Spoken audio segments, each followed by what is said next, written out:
take a look at the speed traces for the two fastest drivers qualifying for the 2026 Miami Grand Prix.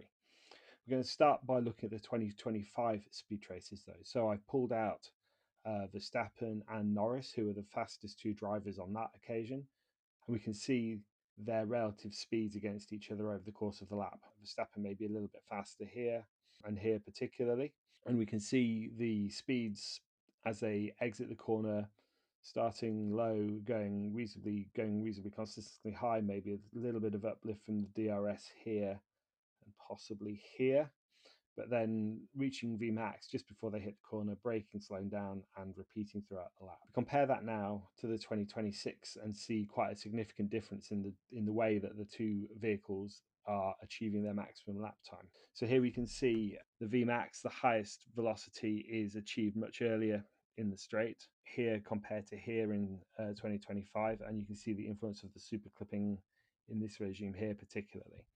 So I've tried to estimate what engine mode is being used based on the application of the throttle and the speed.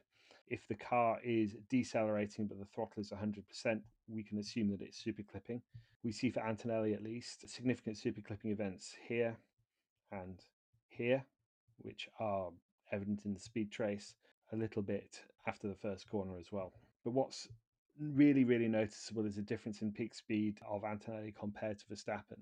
Antonelli is achieving much higher speed, sort of apparently regenerating less or collecting less energy in this part of the racetrack compared to Verstappen, who's deploying more energy at this part rather than, or he's super clipping less at least in this part than Antonelli is. And then throughout the rest of the lap, they're mostly even. This is the big difference here between the two, and it's strictly a power issue. You could argue there's a little bit of a driver influence in this section and possibly in this section, although they both look like they're deployment issues. So what can we tell from this? We can tell that Antonelli will be on pole position. He's faster in sector 1 and sector 3, and he's 0.3 of a second slower there or thereabouts in sector 2. This seems to be in line with what we can see in the data. So looking at the super clipping, very, very obvious in two sections of the racetrack, as you'd expect. The state of charge is definitely an estimate based on the engine energy capture regulations.